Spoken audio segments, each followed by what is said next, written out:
pemanggil Cik Khairul di ujung talian. Hello, Assalamualaikum. Waalaikumsalam. Ya, kita ada Suryani ya?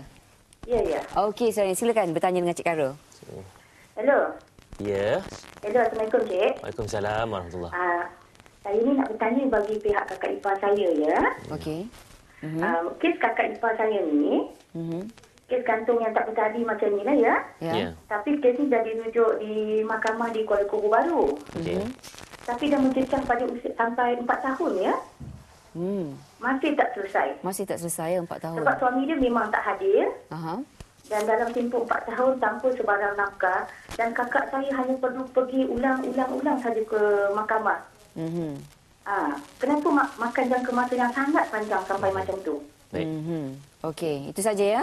Ya, ya. Okey, dengarkan jawapan Cik Khairul. Terima kasih ya Suryani yang bertanyakan. 4 tahun. 4 tahun. Panjang tu. Ya. Terseksa benar. Dia ada beberapa perkara ya, aspek yang kita boleh bentangkan. Mengapa satu kes tu mengambil masa yang panjang? Ya. Kadang-kadang kita kena faham mahkamah bekerja atas prosedur. Sebab itu kalau Seksyen 50 atau Undang-Undang Keluarga Islam disebut apakah kaedah untuk membubarkan perkahwinan secara taklid sebagai contoh. Dan apa yang berlaku ya, sekiranya berlaku lambat, tertangguh kerana saksi-saksi ataupun pengadu tidak dapat mengemukakan saksi. Jadi kalau mahkamah dia nak bubarkan perkahwinan, mestilah dengan jelas sekali memanggil saksi untuk membuktikan benar suami sudah tidak pulang selama 4 bulan lebih. Saksi-saksi terdiri daripada mungkin jiran tetangga, saksi mata, jiran tetangga, saudara mara yang boleh mengesahkan ketidakhadiran suami. Kedua, prosedur lain seperti surat nikah dan surat taklid. Di setengah-setengah negeri, surat perkahwinan belakangnya ada taklid. Jadi bila suami mengelafazkan ijab kabul, suami juga secara langsung membaca taklid. Maknanya dia berjanji sekiranya tidak dapat menunaikan tanggungjawab 4 bulan berturut-turut dan wanita atau isteri saya mengadu, membawa saksi, jadi maka terjatuhlah talak dengan talak satu. Dan inilah yang sering berlaku, wanita atau para isteri yang tak nanya ini tidak memahami prosedur. Lalu pergi ke mahkamah tangan kosong. Jadi hakim kasihan, hakim mahu beri. Tetapi kita tertakluk kepada faktor. Itulah yang disebut. Sebab itu saya galakkan. Saksi ni penting kan, saksi. Ya. Jadi macam mana yang saksi tadi ni dikatakan penting? Siapa yang nak beritahu? Jadi peguam syar'i ataupun melalui Biro Bantuan Guaman, Saudari Suryani, saya galakkan, saya cadangkan hubungi mana-mana peguam syar'i ataupun Biro Bantuan Guaman. Sekejap lagi kita bagi nanti kita bagi nombor talianya. Mungkin Suryani sendiri boleh jadi saksi. Jadi saksi. Bagi tahu. Abang ipar saya dah tak balik. 1 tahun, 4 tahun. Maka minta bubar. Mahkamah akan beri. InsyaAllah. Okey, kita ada pemanggil berikutnya. Hello. Hello. Hello, Assalamualaikum. Waalaikumsalam. Ya, Nurlila. Saya Nolida. Oh, Nurida. Okey, silakan. Saya nak buat pertanyaan tentang masalah mak saya. Mak saya telah digantung tak bertali selama 30 tahun. Macam mana tu saya nak? Sebab langsung tak boleh jejaki, tak ada berita langsung? Ya? Tak ada berita langsung ke? Masalahnya ada depan mata tapi dia buat tak tahu saja. Boleh tak berikan gambaran lebih jelas ya? Kami masih kami nampak dia dah beristeri kedua dan sekarang ni isteri ketiga.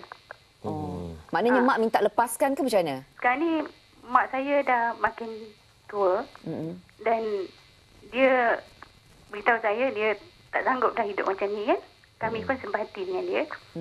Jadi saya mak saya nak minta dia lepaskanlah. Untuk datang berbincang, dia pun tak mahu datang berbincang.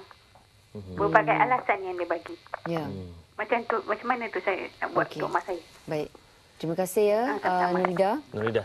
Terima kasih, Nurida. 30 tahun. Saya rasa Cik Khairul pun pernah berdepan ya, berpuluh-puluh tahun punya. Ini berat ya. Daripada getaran suara Nurida tu kita tahu. Dapat rasa betapa hancurnya hati seorang anak di depan mata ibunya teraniaya selama 30 tahun dan diungkapkan sebagai gantung tak bertali. Baik.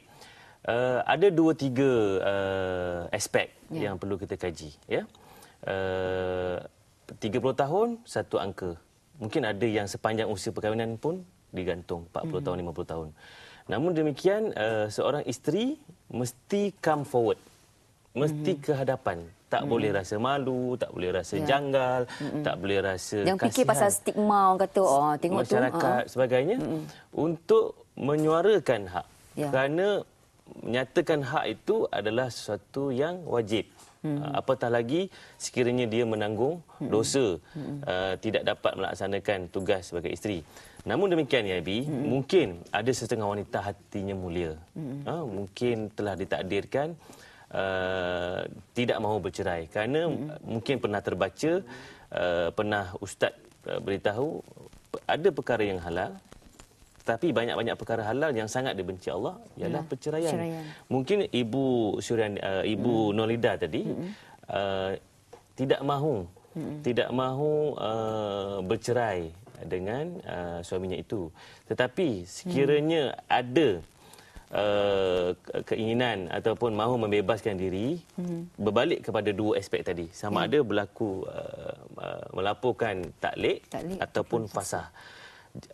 Cara yang sama, kaedah yang sama, mestilah membawa saksi-saksi, bukti-bukti bahawa suami itu telah cuai dengan sengaja, enggan melaksanakan tanggungjawab sebagai suami, gagal memberikan nafkah ataupun gaib entah ke mana, lalu dibawa saksi-saksi ke mahkamah, dibuktikan, lalu para hakim pasti akan memberikan. Saya rasa Ibu Nolida ni satu daripada banyak kes di mana kaum wanita mungkin dia tak nak melalui proses yang mungkin mereka anggap akan melecehkan, nak turun naik mahkamah dengan anak lagi, nak bekerja lagi. Itu yang sampai berbelas tahun, berpuluh tahun mereka biarkan begitu, dan perkataan yang keluar, biarlah. Jadi kalau anda ingin dilepaskan, anda kenalah bertindak pergi ke mahkamah, Anda kena nyatakan hasrat anda tu. Perkembangan terkini setelah kita melalui arus kemodenan, mahkamah tidak harus lagi dilihat sebagai tempat yang menakutkan atau tempat yang mencemarkan maruah. Kerana mahkamah juga sering mempamerkan slogan bahawa peguam adalah rakan atau sahabat mahkamah. Manakala mereka yang punya masalah adalah pelanggan. Mereka yang sahabat mahkamah. Jadi kepada para isteri yang merasakan diri mereka teraniaya, saya syorkan pergi ke mahkamah kerana keadaan sudah jauh berbeza. Pergi ke sana, lahirkan masalah masing-masing. Kemudian mahkamah ada penyelesaian. Tetapi mestilah melalui prosedur yang betul, Ebi. Mesti jumpa dengan peguam, biro bantuan. Dalam pada kita berbincang begini, dan kita harap jugalah kepada kaum lelaki, kaum Adam, sebab kita tahu ada yang kata dia tak nak lepaskan sebab dia tak nak nanti isteri dia berkahwin lagi, berkahwin lain.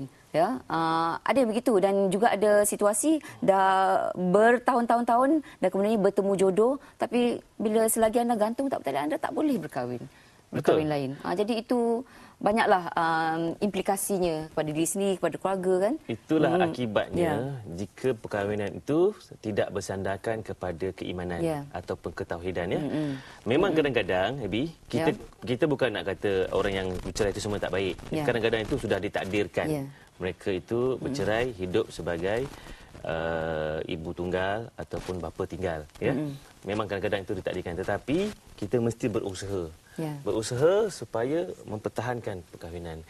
Jangan sesekali seorang lelaki itu, saya seru, orang lelaki jangan semudah-mudahnya menganiaya. Apatah lagi bersikap balas dendam, berzalim, tidak beri kemanusiaan, menggantung isteri. Jika tak suka, kembalilah kepada Al-Quran. Lepaskanlah para isteri kamu. Dan percayalah, kalau anda ada niat-niat macam tu, selama mana pun hati anda tak akan tenang. Tidak. Dan pasti. anda tak akan bahagia. Tidak akan bahagia. Okey. Benar sekali. Baiklah, terima kasih banyak kita ucapkan kepada Encik Khairul Anwar Rahmat kerana sudi bersama-sama kita pada pagi ini bercakap mengenai gantung tak bertali, salah siapa, dan tadi dah kita paparkan nombor talian, jangan malu, jangan segan, ini sekarang ni anda perlu juga tampil ke depan untuk menyatakan hasrat anda dan dapatkan bantuan. InsyaAllah Biro Bantuan Guaman bersedia membantu anda. Okey, kita nak berehat